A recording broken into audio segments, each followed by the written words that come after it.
Bonjour à tous, on commence ce tour de la presse en France avec la une du journal L'Équipe. Le quotidien français évoque l'éventuelle arrivée de Jean-Louis Gasset à la tête des Girondins de Bordeaux.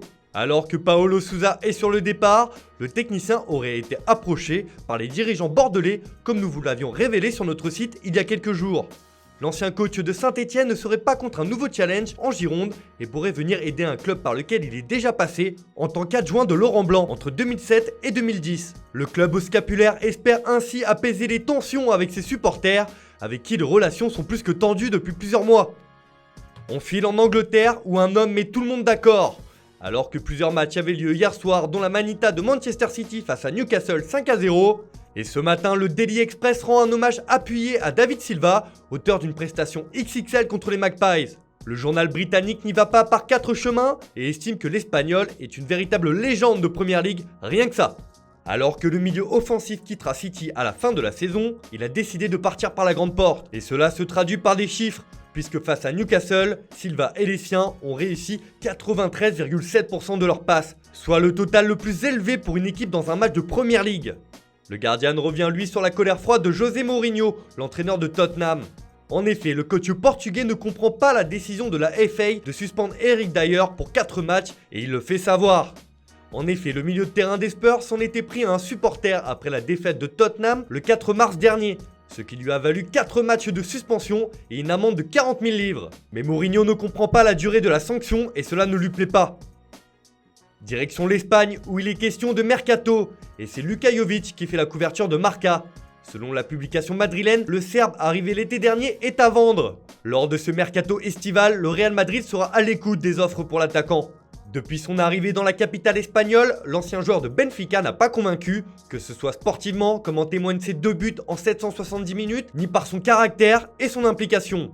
Et ses déboires extra-sportifs ont fini de lasser les dirigeants merengues. Le joueur est d'ailleurs actuellement en quarantaine chez lui, après avoir été en contact avec une personne atteinte du coronavirus. Les problèmes s'enchaînent pour Jovic et le Real compte bien couper court à l'affaire. Toujours en Espagne, mais à Barcelone cette fois, le journal Sport revient sur la petite victoire 1-0 du Barça face à l'Espagnol hier soir. La publication catalane résume cette soirée ainsi, des larmes et des sourires, car les deux équipes ont vécu des émotions diamétralement opposées. En effet, grâce au but de Luis Suarez, le Barça revient à 1 point du Real Madrid dans la course au titre, alors que cette nouvelle défaite de l'Espagnol condamne cette équipe à la relégation. L'autre club de Barcelone évoluera en 2e division la saison prochaine. De son côté, Mundo Deportivo estime que c'est Luis Suarez qui dicte la sentence. Auteur de l'unique but de la rencontre, l'Uruguayen s'inscrit un peu plus dans l'histoire du club Blaugrana en devenant le 3e meilleur buteur du club avec 195 réalisations. Direction l'Italie où la victoire de l'AC Milan sur la Juve mardi soir enflamme la Gazzetta dello Sport. Le journal au papier rose estime que depuis la reprise, les rossoneri ne s'arrêtent plus. Et tout cela en attendant Ralf Rangnick qui devrait devenir entraîneur et directeur sportif de l'écurie milanaise. Le quotidien résume les prochaines semaines du Milan ainsi. L'avenir appelle les pensionnaires de San Siro. Et les rossoneri pourraient profiter de l'arrivée de Rangnick pour s'immiscer dans le dossier Sandro Tonali, promis jusque-là à l'Inter. Même l'avenir de Zlatan Ibrahimovic pourrait être remis en question. Annoncé sur le départ en fin de saison, le Suédois pourrait finalement rester si le coach allemand parvient à le convaincre. De son côté, le Corriere dello Sport s'enflamme pour les 7 dernières journées de Serie A qu'il qualifie de beau. Cela annonce un scudetto bouillant, il reste 7 journées, 4 équipes sont encore en course et un fabuleux rêve estival. On termine ce tour de la presse en Allemagne où là aussi le mercato commence à s'agiter.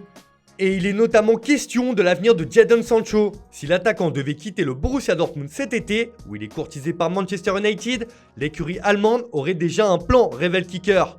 Et le journal reprend les déclarations de Michael Zorc, le directeur sportif du club, qui a admis que si l'international anglais partait, Dortmund devra se montrer actif pour le remplacer. Pas de nom évoqué, mais une ambition intacte d'essayer de concurrencer le Bayern Munich sur la scène nationale. Si Jadon devait partir, nous devrons nous renforcer offensivement. Il y a forcément 1 ou 2 joueurs que nous ciblons, a déclaré le dirigeant. L'argent récolté lors du transfert de l'attaquant permettra donc au BVB de se renforcer.